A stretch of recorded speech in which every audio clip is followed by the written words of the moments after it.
Marxism-Leninism is one of the most abundant communist ideologies across the world. Over the past 10 years, it has also become an incredibly popular ideology within online communist circles. And even amongst those who may not capital M align, much of that influence is still very evidently felt. From around late 2017 to mid-2021, I also adhered to it as well, with splashes of Maoist thought from time to time, I suppose. I cannot say I believe that anymore. I don't consider Marxism-Leninism to be evil, nor do I believe it to be particularly dangerous. At least today it seems to be a pretty fruitless, defeatist dead end. But it's in large part because of that and the apparent abundance of young people getting their first entrance to the left through this road that I feel it's leading to a dampening of critical thought that we could be using elsewhere, and that I do find to be a problem. In my reflections since those days, I've narrowed down a few prolific arguments and cliches that we were all very guilty of. If you're just beginning to come across this ideology, perhaps I can offer a counterposition, lest you also get caught up in the propaganda, as I did. But before we do all of that, I wanted to quickly go over a trend that I think we are probably all guilty of to one extent or another on the left, me being a prime example. You often come across people who have lived or their parents have lived under actually existing socialist states. And they often go, rah, rah, I hated it, rah, ugh, it was cold, no food, rah. And much of the time these people just end up supporting Milton Friedman or some liberal think tank somewhere. I don't have a lot of time for these people. Their arguments always tend to miss the point and they just become openly reactionary. But whilst I know that memes like this can be a lot of fun, there is a real need to look into the reasons for why so many people think this way, and why they get drawn towards the status quo. Because it's just not the reality that the majority of people who hated living under these systems held the monopoly of eggs. It's easy for us to say in this capitalist shithole, oh, I wouldn't mind living in East Germany, or communist Poland, or whatever, it wasn't that bad. Or maybe you might look at a documentary about Albania and feel a sense of national spirit and togetherness. Some of us may believe that we have nothing to worry about because we would always support those systems' values anyway. I know I'll sound like some anti-communist rag for saying this, but if you actually lived during those periods, it would not be that simple. Even if you did have access to universal utilities and good public transport. Imagine you're an ordinary person raised in such a system, being told your entire life about how you're building this grand socialist plan, immersed only in that way of being. Yet still, when you look around yourself, your life is basically just the grind. You're becoming increasingly alienated from your work. You're steadily becoming depoliticized. You don't see much of an improvement in your standard of living. And there isn't some social alternative to alleviate that feeling as a compromise. You feel limited in your self-actualization, limited in your ability to change things. Yet you constantly see apparatchiks who are cooking the books and earning way more than you ever would. After some time, you might well become fed up with that. No amount of somebody from outside telling you, hey, it's all part of the grander socialist plan, it's multipolarity, otherwise the bad guys win, is going to help make it better for you. You know full well what you're going through. You know the power dynamics in your life. Multipolarity suddenly doesn't mean much when it's your back that's feeling the end of the whip. Most of us will not be involved in state affairs. Most of us will just be little Mikhails. Little Spignevs, little Tobiases. And at some point you might try and give a suggestion. Hey, maybe we can listen to some of that Western music without having to pirate it all onto bone discs all the time. And nothing comes of it. You might eventually be tempted to complain and ask publicly, I'd like things to get better around here. And instead of some compromise being found, the result is that instead your name is put on a list. After a while of no progress, you will start to become despondent. And when such a despondent person kicks off and starts pushing for their basic human instinct for greater autonomy against the contradictions of the ruling elite, and the response is a wall gets put up, or soldiers from a foreign land no less come in with tanks and occupy your country, then you know sure as hell that something is up, and that the answers you seek will never be found in a party pamphlet. After every progressive movement was repressed, is it any wonder why, by the 1980s, so many red blockers ended up praising Margaret Thatcher? Even though we in the West knew full well that that would be ridiculous, because we've lived it. It's not enough to talk about how when the East fell, not everybody got what they wanted. You have to ask what led so many people to desire something beyond their borders. You're going to get that kind of unrest in any place where class contradictions are still active. And if they are, then you take to the streets and you demand change. That's what we do now. We do not continue to have faith in the party. That's liberalism. I'd like to introduce you to Wolf Biermann. Wolf was a German Jewish musician, and a very interesting case because he was a West German who defected to the East. And he left precisely because of his communism, and his belief that by doing so this would be the best way to further his ideals. He believed in it, as did all of his friends. They wanted to put themselves at the service of socialism, quite like many of us might say today were the opportunity to arise. But despite his dedication, the party didn't view highly of Wolf's younger, more gritty and nonconformist style, and he was eventually blacklisted from producing music. Later, whilst he was out of the country, he would have his entire citizenship revoked, all because of how he was perceived and suspected of by the ossified elite. I relate to Wolf's story on a very personal level, as I too am the victim of blacklisting, for a place that I cared very deeply about and wanted to make better. But unfortunately, like all places which have hierarchies, if you don't fit in with those in charge, if you don't always go along with the game, if you call out bad practice when it happens, then often it's game over. Let me reiterate, all of these people were communists. And if my experience is anything to go by, I can only imagine what horrible disillusionment he and his friends must have felt as they saw all of this promise turn foul at the hands of what I can only describe as stuffy, paranoid headmasters. And it's undoubtedly that denial of progress which is what led Wolf to eventually moderate his stances. If the revolution is not about the day-to-day and how we live, then what's it all worth? There's no prefiguration here. You're not showcasing a character of the world you would want to live in. You're just telling people to get in line, trust those above you, and we'll just have to make do with the alienation that comes out of it. Because God forbid, have you seen the other side? We have to constantly remind ourselves, what do we mean when we say communism? What matters first and foremost is our satisfaction, I'd argue. Our ability to fulfill ourselves to the fullest in a reciprocal and sustainable way. And to get there, we need to have the correct foundations. I don't think there's anything petty bourgeois about that. But what about the material conditions, I hear you ask? That's a common talking point. You can't just be idyllic, you've got to see what was there before and what led to such things occurring. Often we used to say, I'm not defending the USSR, I'm just highlighting the material conditions they had. We would want nothing less than what you want, but they couldn't do it at that time. Well, the material conditions line, I must say, after a while, becomes kind of laughable. Because whilst ignoring conditions is certainly not a good thing, essentializing them is not good either.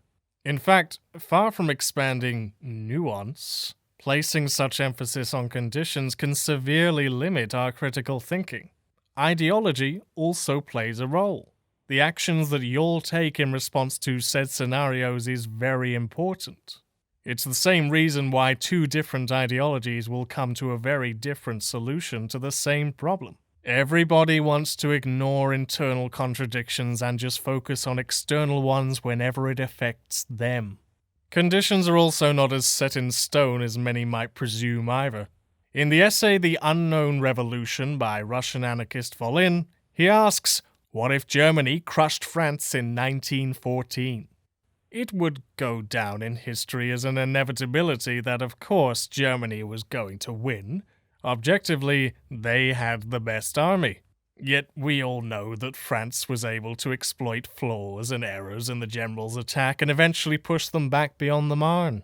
Had the Schlieffen Plan been adhered to properly, had France's generals made different decisions, we might well be living in a very different world, despite said conditions being exactly the same.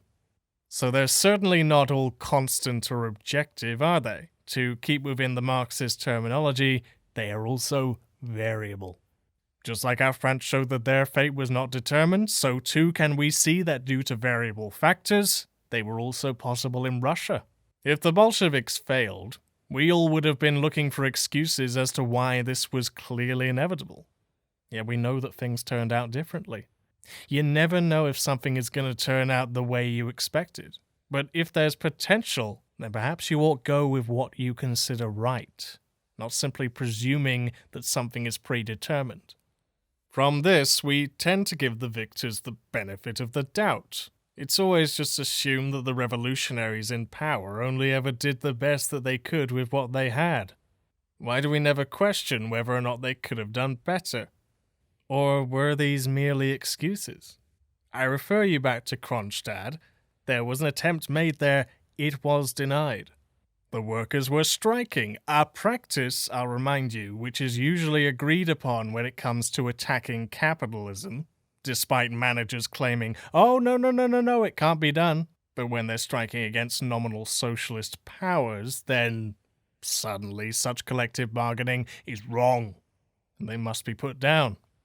Despite aiding their struggle, the Soviets constantly portrayed the Black Army as bandits, conflated them with other armies that weren't involved with what Makhno and all that were doing, and had them crushed. Because if not for adherence to Soviet legitimacy, then the revolution would have been in danger. What revolution are you defending here? When you're using these conditions for a state as a reason to explain away their actions, then you're showcasing a sympathetic baseline. Ends before means logic. Let's take an example of a topic that I certainly need to atone for. The DDR did have an awful lot of bad conditions. It took upon the majority of the refugees. It had a much smaller productive output than West Germany. The Soviets were taking away their factory infrastructure. They had to pay them reparations, and so on and so on. What you get from that is a brain drain. This might explain the steps that the DDR took, but it doesn't suddenly follow that we make a positive value judgment simply because of what they had to deal with. Guess what? All systems have to deal with stuff. The people behind the wall are just like you and me. If you're justifying building it on the basis that they wouldn't have been able to create socialism if they lost them all, have a look at where that logic is leading you. You're treating people like cogs in a machine, denying them of their agency. That's a them problem. Why does that matter to me? If your answer to that is that the socialist state does matter because it stands in support of the grand majority, then you need to showcase that in their actions, not just assume that they were. Authority is to be questioned. And a visible showcase that your society cannot function without force reveals the system bare naked for all to see. But what's often ignored is that in many instances material conditions don't really play much of a role at all. Story time. During my travels across Europe some years ago, I stopped off in Bucharest for a while, during which I saw the famous civic district built under Ceausescu, decorated at the end of a long boulevard with the enormous Palace of the Parliament. And what I found so odd when walking up the street was a real sense of, is this really it? Despite the grandness of the buildings, they didn't feel very warm or inviting. Instead, they felt cold and lifeless, honestly reminding me of some of the fascist architecture I'd seen in Berlin and Nuremberg. And then you see the palace, a building so big that less than half of it is being used and it's slowly sinking into the ground. Again, it's monumental, but it's soulless. And it's ugly. And you look into the circumstances in which it was built and you go, this is it. This is what you thought was a good use of your time. During a period of severe economic recession, you kicking tens of thousands of people out of their homes and conscripting tens of thousands more to make yourself a vanity project. What do conditions have to do with the criminalizing of abortion that occurred under Ceausescu? There really was no economic or ideological pressure for them to do that under any metric. They're not your baby-making cogs, Nick. Now, this all occurred under a self-proclaimed socialist government, for the good of the people. If you were living as a contemporary supporter, you might well have been going, you think you know more than the party? It doesn't require much imagination. You see folks talking about China like this all the time. But I'd like you to genuinely ask yourself, does this really represent for you what a communist society ought to be working towards? Does vain monumentality and sexist restrictions to your bodily autonomy truly represent the ideas that Marx and others spoke about all those years ago? Or does it represent something that should be looked upon with loathing and scorn, not representative of any democratic will, but merely the narcissism of powerful men? Now that's a cheap shot, right? Wasn't Nikolai a bit of a black sheep in red bloc canon? What matters is that the foundations of Leninist ideology enabled such a position to emerge, for him to grow and abuse his power, and build a fancy swimming pool. Writing him off as an outlier is misguided because the ideology granted his legitimacy. Ideology, like I've said, has a lot to do with what possibilities will form. I'll give you a good example. In Spain, Mujeres Libres, the women's radical movement, formed organically during the Civil War. This isn't to say that there were no contentions between them and the people in the CNT. They were never formally recognized, and many times such groups insisted that WOMs needed to get back in the kitchen. But the fact that this group was even able to grow regardless speaks to the nature of the dominant ideology. It enabled such creativity. It favored a diversity of ideas. It favored distribution of power. And because of that opportunity, they influenced their canon. And people today can look back at that irrespective of contemporary dismissals and learn from it. That was not allowed in the USSR. Such groups were dismissed and shut down as the revolution was considered to have solved all their questions. So as you can see, material conditions are not just an excuse you can use to justify any action. They are a necessary technicality, but not a sufficient one for this equation. They are not set in stone, they are susceptible to variation. Internal ideology matters just as much as external factors, and you need to be able to clearly place value judgments on such actors, not just settle for might makes right or numerical superiority. Ask yourself this question, because it's not as straightforward as it might appear. What made the USSR socialist? No, seriously. We just sometimes take this for a given. Obviously, I'm calling them actually existing socialism, but that's just a descriptor for the sake of words. The question of whether it actually even fulfills this metric is very much up for interpretation. The Soviet Union still had wage labor. It still had a hell of a lot of alienation. It still had a reserve army of labor, albeit in a less direct way. It still had commodity production. Yes, it did. It still had a stagnant, ineffectual system which was very much hostile to any change. People literally have to revise Marx in order to make all of this fit, which they do. Even on a line of more equal distribution than in the West has some very glaring issues. The disparity of pay between Red Army officers and their privates was significantly more broad than their equivalents in the West. Hungarian secret police were paid 6 to 9 times the average salary, all of this whilst reparations were still being done. I'd assume that disparity was the same across most of the Eastern Bloc. Apparatchiks and diplomats of regimes have been very well documented to be corrupt and using their positions to do personal capitalism for themselves. It seems to me that Marxism-Leninism has a lot of explaining to do. Instead, what we get is another very defeatist argument. Well, you try and make a revolution. You'll end up just like them. The conditions didn't allow for your utopia. It's a lovely idea, but due to capitalist encirclement, the situation became centralized and autocratic. This might otherwise be known as Parenti's razor, I suppose. Things are shit, live with it. It's the argument that every ML falls back on after a while, and frankly it just gets so, boring. I'm reminded back to the old days when people would expand upon topics like gender fluidity.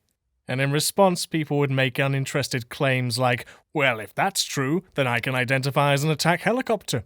The mistake that Chuds made when receiving this information is believing that if something is not as simple as a basic binary, then therefore the most extreme exaggerated straw is equally as valid.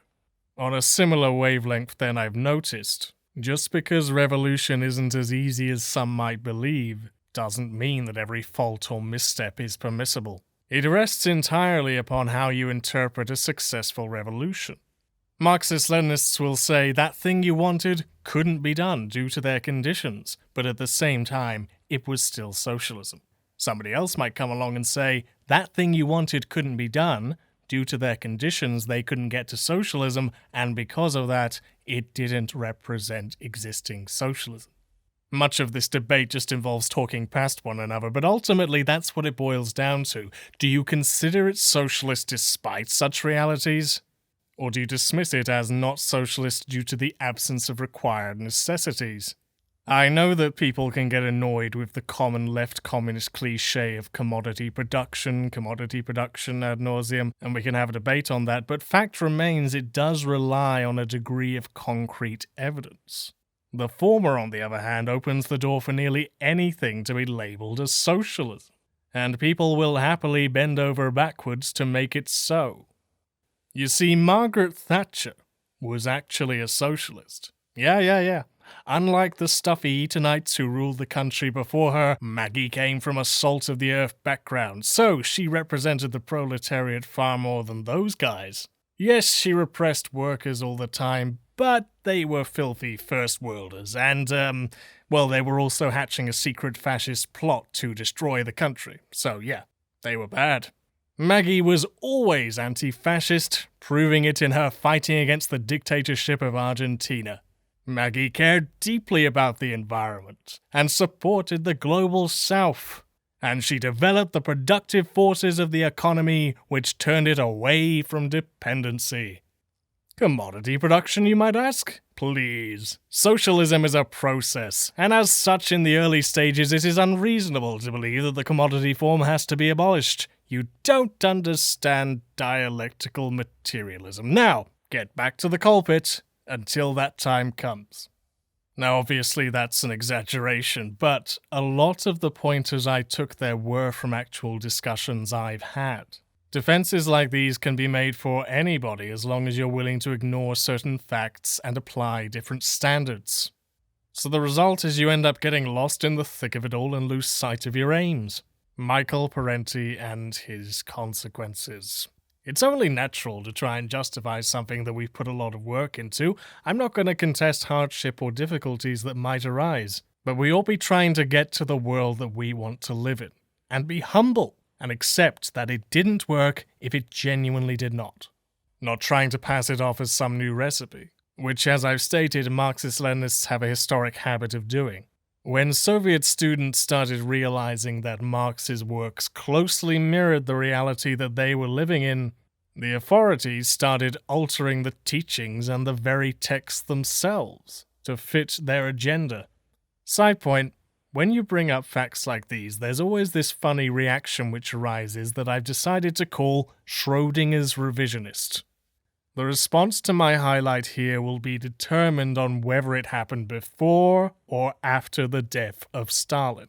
If it happened afterwards, well, then it can simply be explained away that the revisionist line took hold and everything that happened is dismissible if we don't like it. But if it happened before then, Well, then it needs to be defended to some extent. This is great logic we're doing here, guys. As it happens, this is such an example, so it needs to be explained, which people, believe it or not, do.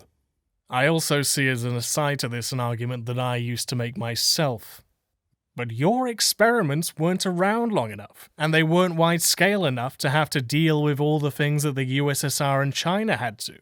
This is true to some extent. Those attempts didn't last. But does that mean that they would have inevitably followed the same path? It's debatable, and we also can't concretely prove that it would have ended up worse because they never reached that stage. We lack a 70-year-long double-blind experiment for comparison. But what we can do is look at the initial years, compare and contrast how they went down, and hypothesize whether a different ideology would have led to different outcomes. You know, science. Even if we were to give the benefit of the doubt and admit that the most libby-lefty revolution might engage in authoritarian practices after a while, what conclusion does that lead us to? That MLs are right and that theirs is the only alternative? No. The degradation is highly likely. Why are Marxist-Leninists so certain that their methodology is the least harmful or the least prone to degradation? This assumption often goes unchallenged. There could be many other approaches which haven't been tried yet, and due to the prevalence of Marxism-Leninism on the world stage, there weren't culpable avenues allowed for those alternatives to flourish. There's no certainty that theirs is the only way. It just happens to be the one that has survived historically. And survival alone is not enough to prove superiority, which I'll address further in Section 4. Now, complications will certainly arise. There's no expectation here for utopia. But the test of a revolution, I'd argue, is not whether or not you can defend it, which doesn't inherently speak to the character of a revolution. But if we can change the world, face all of the problems that a fledgling capitalism will throw at us, and still hold true to our convictions despite everything, then we will have ourselves a structure and an ideology worth defending. We will have a new world, a better world, that proves itself in its actions. That would be a success. And if this ends with some old man telling me I support every revolution except the ones that succeed, so be it. I don't happen to hold anymore that control over oppressive systems is a particularly valid interpretation of success. There is an argument that the revolution in Russia was dependent upon expanding, and since it couldn't expand into Europe, the resulting bureaucracy and degradation is what you got. I'm inclined to sympathize with this analysis, but that it showcases a flaw in the workflow, necessitating the revolution on being worldwide. Even still, why does that mean that you have to defend what came about? Why do we resign ourselves to, this is the best we can do now, and, oh well, I guess we'll just have to become socialist cops? Because if that's really what you have to become in order to defend the revolution, then what are you even defending? So I think we're all in agreement on the left that social transformation is hard. If we're admitting this, why is it so hard for some of us to articulate this also hefty task? Why are so many communists settling for defeat? And as a final reminder, the Bolsheviks didn't become centralized and repressive because of capitalist encirclement. They did so in spite of it. It was literally nailed into the nucleus of their ideas. Democratic centralism was the theory of Lenin long before he ever came back to Petrograd. The conditions might change the severity of an action, but the core remains the same. After the Bolsheviks achieved power, there were still plenty of anarchists and non-Leninist Marxists hanging around. Were the situation not as white as it was, what are you going to do with them? This brings us neatly onto the topic of authoritarianism. When people highlight the authoritarianism of existing Marxist-Leninist states and whatnot, opponents will respond that any revolution is inherently authoritarian by its nature. So stop getting ants in your pants and just accept that it's going to happen no matter what. This is known as the on-authority argument, and it comes from the essay of the same name by Friedrich Engels. Now, confession time here, I've never been a fan of the on-authority defense. People always seem to state that it's some kind of slam dunk. Yeah, he destroyed those idealists in 4 pages. And I'm looking at it and I'm going, really? This is it? You can call it an anarchist hangover if you want, but I just found it to be too short and seemingly incomplete when it came to the arguments and points that were being made. Irregardless, I put it to the back of my head until it could stay there no more. Now first, I will admit that some people are quite willy-nilly when it comes to the word authoritarianism. Mostly, though, this is found in the character of the people who use them. Hint, hint. I once had somebody tell me that free market capitalist Hong Kong was a preferable alternative to authoritarian capitalist China.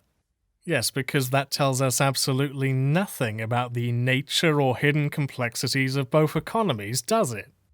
But even if we can get past these trivialities, there are obvious qualitative differences being showcased by this word. Anybody in the modern world, hopefully, would argue that a slave owner beating and subjecting his slave would be an act of authority. We would look at this in a negative light. But what if the roles were reversed? Now it is the slave who is beating and subjecting his owner. In both scenarios, the action remains the same, but the context is very different. The master is getting his slave's labor. The slave is simply regaining his freedom. You could just continue to claim that both were authoritarian and leave it there. Sure, some people claim that indigeneity is just those that were there first. But when we're trying to analyze present issues, does that definition really help us? Right-wingers who use this argument are just flattening the meaning so they don't have to budge from their pre-existing biases, and don't need to care about the plight of genuinely oppressed indigenous people, because if this is true, well then there's always one before. So conquer all you want, I suppose. 'Tis the way of humankind. We need to look at the complexities on the ground, apply real critical thought to human descriptions, and come up with more useful definitions from it. It might be helpful to split these contexts into different categories, authority A and authority B. When most people are referring to authoritarianism, they're talking about authority A, subjugating others despite the alternatives available. They're making the distinction with authority B, which is simply a response to that. We might as well call this liberation. But, I hear you ask, isn't that the reason why the proles attacking the capitalists is different? They are liberating themselves from capitalism. Well, sort of. But what Leninists mistakenly do is interpret such actions as being okay because it is within their class interests. Again, things are relativized. But it's not right because it's within our interests, even though it might happen to motivate us. It's right because we're materially the ones who are being subjected. We are becoming more human by freeing ourselves and our oppressors from such immediate subjugation. If the slaves overthrew their masters, but then afterwards a small group of them emerged and just reinstated slavery amongst the other slaves, yet that you get a vote and that vote apparently represents the will of the slaves, that would not be a progressive plantation. MLs insist that their state of affairs protects the proletarian interests, somewhat blinding themselves to the idea that in doing so, they might well be creating a whole new set of interests for those with the power of the guns. The purpose of a system is in what it does. I've literally had people telling me without a shred of thought, why would a state formed against global capitalism turn against the working class? Or somehow believing that the people and state within these societies represented a single entity and thereby didn't have a hierarchy, which, as far as I'm concerned, is just living in a fairy tale. When you read further into Engels' views, he even purports that an engagement between two people represents an authority, on the basis that it will always involve giving up some degree of autonomy. This insistence upon, no, authority is authority always, might sound familiar to some of us. It's the same obfuscation that anarcho-capitalists use when defining capitalism as any voluntary transaction. Or what about people claiming all lives matter?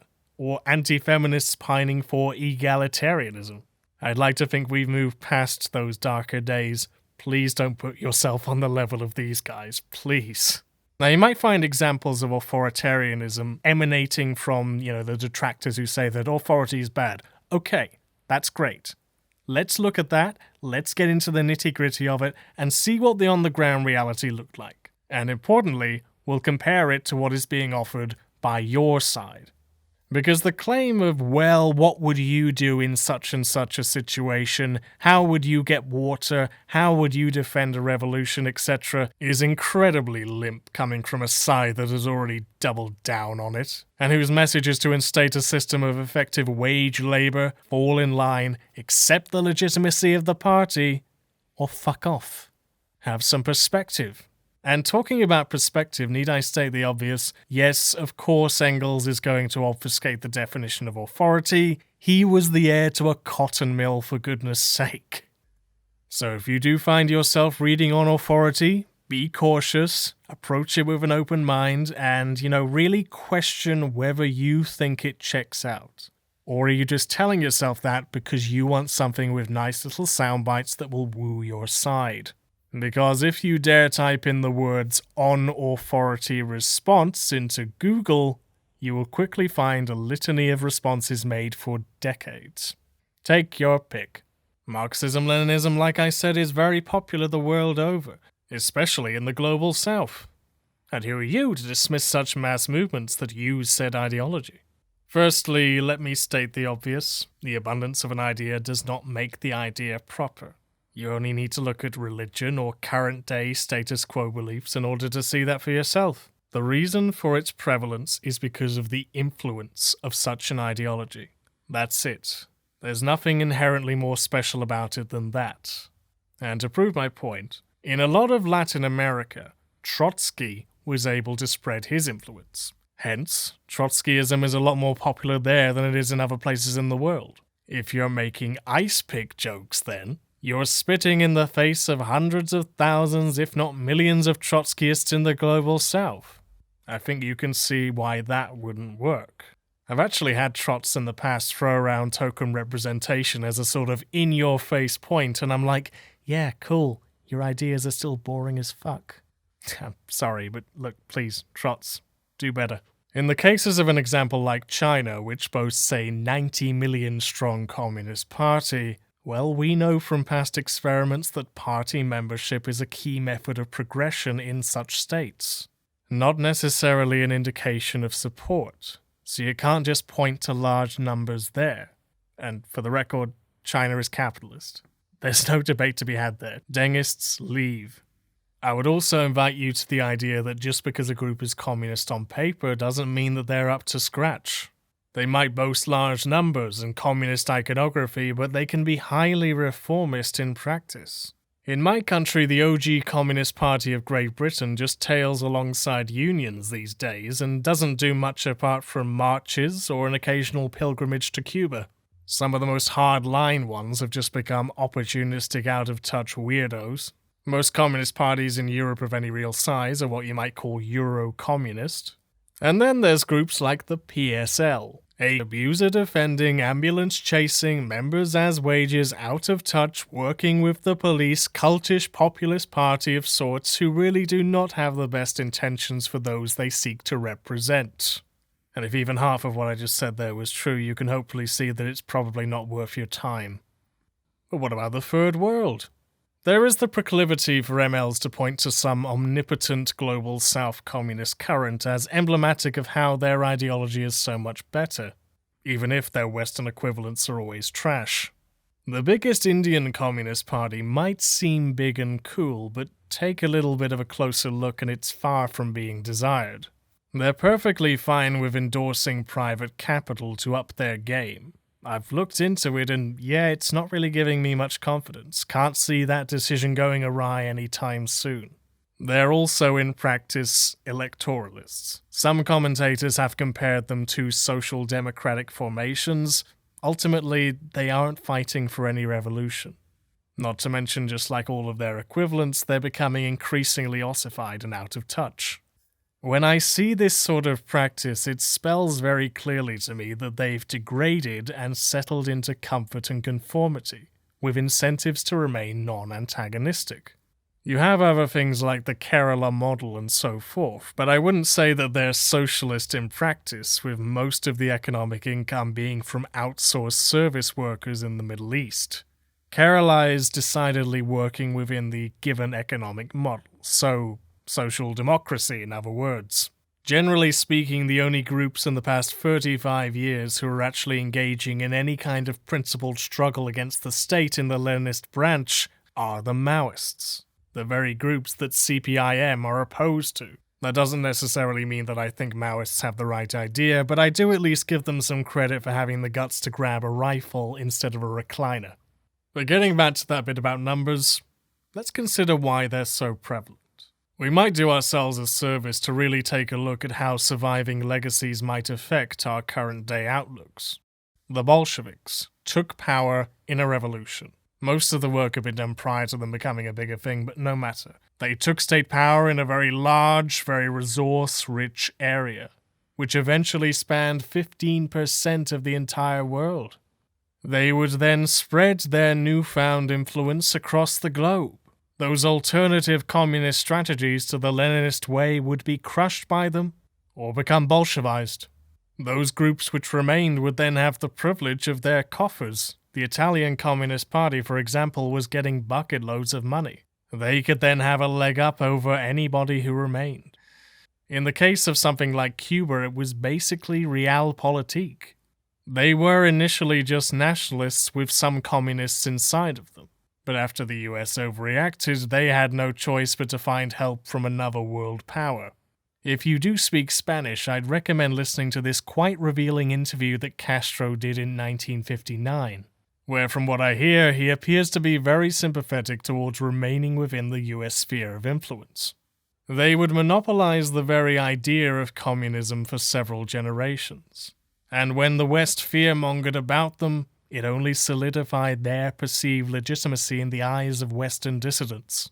People like Angela Davis used to fight for the prisoners in her own country, yet would be very dismissive when such things were happening over in the Red Bloc.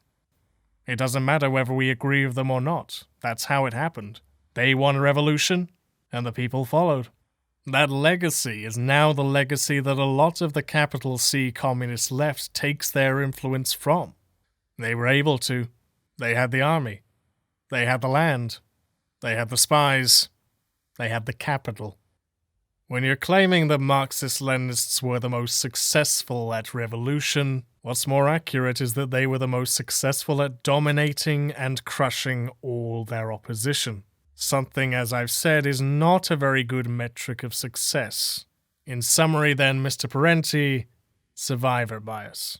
It's quite sobering to do even some cursory research into what were the most abundant tendencies in Japan, Cuba, China, Korea, Vietnam prior to the expansion of Leninism 100 years ago. And spoilers, it wasn't just a marketplace of ideas. There was a lot of blood and opportunism involved. And those legacies were largely lost to the popular record. Very slowly, and with great difficulty, mind you, that lost legacy of those prior movements is being reforged. Though it's not helped by the influence of Marxist-Leninists giving people the conception that they're somehow better because of examples and numbers. Are we genuinely following said people because their ideas are correct? Or are we simply following the ideas of the runner who was able to dodge the bullets? Or quite possibly was the one with the bullets? There's no Galileo gambit here. Losing doesn't make you correct. But neither does winning, quote-unquote. I've heard from some the seemingly good faith idea that we can learn from the problems of the past and move beyond them. We can separate the good from the bad and just go with the good. If you want the short answer to this from me, the flaw of this argument is that it fails to adequately assess the problems within the ideology itself, insisting that it was simply a matter of practice and that next time we'll be better prepared. Being a recovering ML myself, I really feel that such actors, whilst probably coming from a really, really good place, are kind of deluding themselves. Sorry. That with the same ideological blueprint that might well give rise to all of these problems in the first place, we can just see what went wrong and then adjust so it doesn't happen this time? We just need to decouple the bad parts, I suppose. Where have we heard that one before? Your system cannot be the answers to your own contradictions. I haven't mentioned any names in this video, but I do want to bring up one example now on the fact that we do have a little bit of history together and he's become quite popular. A prime example of somebody who does this is the YouTuber Hakim. Hakim even made a video supposedly summarizing the faults of the USSR. But watching it, I have to say I was very much unsurprised and unimpressed. The rhetoric put forward here is not so much a critique as much as it is a form of lampshading. The act of hand-waving the discussion on without getting to the meat of the problems, but appearing as though you have. In this case, making surface-level critiques of much more systemic issues to showcase as self-crit. This then allows you to, as has been observed, repeat similar lies and uphold the same ideology, but with the veil of being nuanced and transparent. If the foundational apparatuses set up by Lenin point towards obedience and control and submission to the most advanced of the party, instead of consulting the knowledge of people more skilled in a given area, to make a nucleus cadre on behalf of the working class not led by the working class themselves, is it really any surprise then that the result you get is people who are feared to be criticized? That this creates career party boys, leading to a further separation between them and the rank and file. I think the takeaway is to structure your society in a way that these challenges can be avoided organically, i.e., stop giving democratic centralism such an untouchable premise. Figure out alternative methods of organization which don't create such contradictions in the first place. Hakim's analysis and conclusion from this is that it was bad, and that next time they should just make a few policy changes. Again, the ideology isn't flawed, it's just the wrong decisions.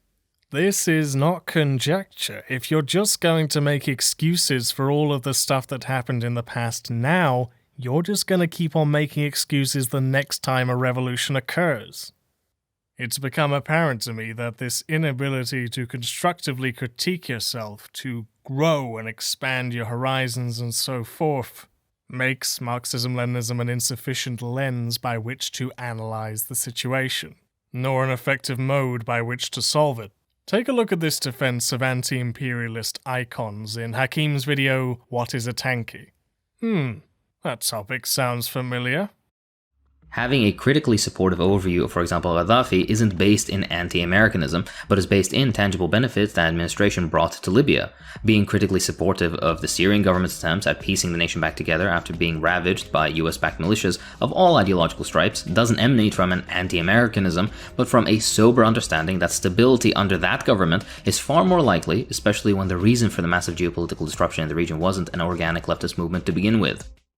Quite like how firms are hostile to telling consumers about their downsides, MLs are very guilty of this too.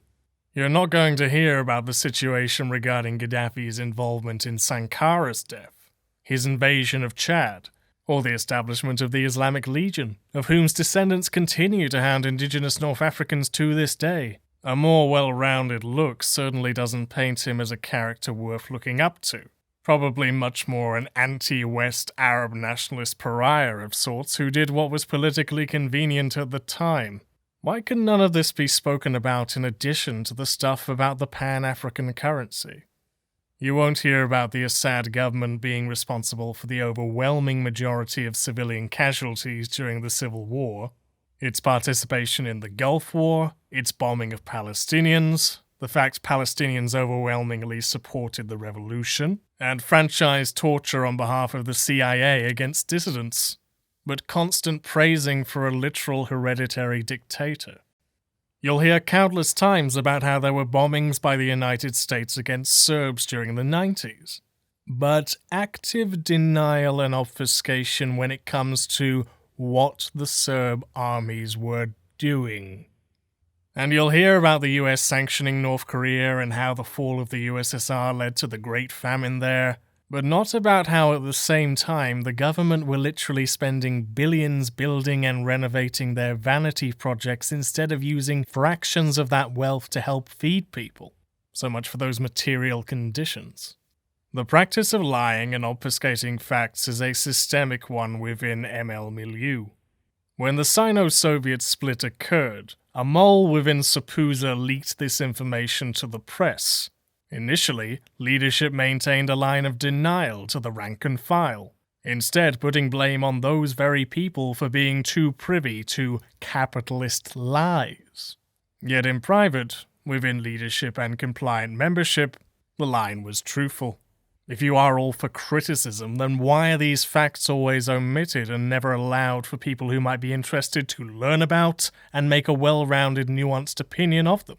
Bear in mind that many of these issues have long been in the company of worms. Well, the reason is because there's a perceived feeling that admitting such things might give legitimacy to the global capitalist hegemony, that it might do their dirty work for them, and that the morale and integrity of the movement would be damaged if these truths were made so public. Whilst it might feel like this is a good strategy, it actually reveals that on some level you're okay with these things as your baseline, that they're permissible technicalities that can be overlooked in light of the greater goal. As such, what you get is this campism, which takes the mindset of a lawyer trying to find all of the good points irregardless of the truth. Which means that given time, this understanding of the world will always at the bare minimum encourage the omission of key features about the true nature of the situation. Critical support, then, becomes support full stop. It becomes incapable of giving good answers by its ideological constraints. Lying becomes a necessary factor, not an occasionally situational one. And this is important. I want you to think seriously about what you're doing when you deliberately hide the nature of a situation. Is this the sort of thinking that you want for people hoping to build a new world? A better world? Does this thinking give rise to good, nuanced understandings, or is it hostile to them? Does it genuinely support the global oppressed, or just the ones that are convenient to do so, the others can shut up and die? Does it encourage thinking for yourself, or rather obeying the lies of an authority? It's infantilizing, and it has a very poor perception on its rank and file, which it always espouses to be dependent upon. I don't want a worldview which does this. What happened to a ruthless critique? If concluding that the reality is different from the narrative gives energy to the other side, then I'm looking at you and thinking, what does that tell me about your side? The solutions to all of these dilemmas is truth, education, accurate education on the topic. It takes time. It means trusting that people will be able to work out constructive ways that oppose things like imperialism, even if that means deconstructing your precious canon. Everybody gains from the truth. And people who say that they are into critique and nuance, I think should be excited and gagging for it, improving their game as our understandings of the world change. But instead, I just find this outdated cynicism. Because admitting to these shortcomings, be they that of a state, a person, an event, or a methodology, doesn't work on scale. Before long, they will just find out that it's not consistent or not worth it. As somebody said, you either run out of excuses or you run out of your sanity. Once you've genuinely come to understand how such actions came to be using the evidence available to you, you cannot really defend people like Stalin. But to admit that, to critique it too harshly, would wreck the point of your ideology. Therefore, you stick to the line. Which is why so many of the strongest adherents to Marxism-Leninism are so unfucking relatable. Online and off, because they're just blind ideologues who are not utilizing their brain power. I do not, however, believe that this is true for someone like Hakim. Rather, I feel that this new critical Marxism-Leninism is actually far worse, in that it enables and gives legitimacy to a bad ideology and only showcases the problems more clearly. It reminds me of when I used to be religious as a kid. I would tell myself, well, at least I'm not like those young earthers. At least I'm not like those homophobic preachers in America, or one of those weird ones that don't drink coffee. I soon realized that it didn't matter the way in which I believed, because what I believed wasn't so. So to summarize, say that you're someone who found Marxist-Leninist beliefs and started thinking, yeah, come on, it's obvious, it's the only way, nothing else works, everyone's too flaky. When I stopped calling myself an anarchist some years ago, for the record, one of my biggest regrets, I was driven by the arrogant belief that none of these groups did anything. Upon getting involved with ML groups and strategies, what became quickly apparent was that those groups were as, if not more inept, than the anarchist ones. In fact, it created some of the most non-down-to-earth type mentalities I'd ever seen. Any former Leninist who's done organizing can attest to so many Leninist groups trying their best to hijack protests, causes, even martyrs, and use them to promote their base, insisting proudly that they are the vanguard and that they must lead the masses. What does that tell you? Why do these groups do this whilst others do not? What is a commonality between them? What behaviors are being promoted here? What kind of people might be attracted to such? I took a very wrong turn, and it was years of denial and disillusionment, but I eventually shook it all off. It's the only political ideology of mine that I've ever had, which I really, really cringe at. Even anarcho-capitalism can be dismissed as naivete. I should have known better. And I'll be honest, it really, really depresses me. All of those wasted years. All of those bridges burnt. And I know that obviously it's bigger than me, but a lot of that feeling is because I feel partly responsible during that very formative time on left-wing YouTube for influencing a lot of young people towards those not-so-great tendencies. But it was a learning experience, and I've learned from it. I've learned that it doesn't nurture a feeling of comradeship for all its bells and whistles. In the striving for discipline and success, all that I found was an environment which promotes arrogance, rigidity, and paranoia, not traits that we wish to have in any future society we aim to grow into. And that's important because the way that we act and form ourselves right now will define the world that we build. I want to build something better. I don't want to just stick around with crap justifications that I knew deep down didn't work, or were always insufficient. I was tired of defending things, actions, situations, states, and people that if you do a little bit of extra digging, you know full well you are not being given the full story. And above all, I was tired of just not feeling a genuine sense of joy. A sense of being myself. Thinking for myself. Which I hopefully am now, thank God. And for the past few years, I feel immensely more at ease now that I've left that all behind. Shortly before recording this, I came across this lovely little piece which puts into words the utter impotence of many left-wing organizations and the fluidity and opportunities that can emerge once you open yourself up towards new directions. I may have some questions about the ending, but if you're the one who wrote it, thank you. It reminded me again of why in the past few years I've really found myself rekindling with a lot of my older anarchist views. I think that anarchism holds a very imperative critique, one that is on par with something like Marx's critique of political economy. And if you were just to throw that away or dismiss it, to pull straws against it, to say nice ideas but it won't work in practice, then I think you're making a very severe error in judgment. Marx spoke about a society that was made up of classes of conflicting interests, and it got me thinking that actually within both of those is a core interest which stands above all else. That is the very human desire to fulfill oneself, to have as much freedom and autonomy as possible. Obviously, some paths will take the route of oppression to achieve that and others liberation. But they're both influenced from that very same human condition. It's a longing for autonomy, a longing for control over oneself, for dignity, independence, self-worth. The entire point of communism, right? As I've gotten older, that desire only shines brighter. We don't enjoy being subjugated. It's a contradiction which has no end. Wherever you find people who are denied their liberties, it's only a very human response to ask if something can be done better. Even if you did have the most ideal state socialist apparatus, you would still find genuine dissenters emerging. People who desire something greater but are withheld by the violence of human relations. That's what it comes down to. It's something that anybody who seeks to build something new, something different, will have to think about, whatever flavor you choose. Are you going to be on the side of those who seek to fulfill their lives in as reciprocal and sustainable a way as possible? Or are you going to be the ones who come along and destroy it?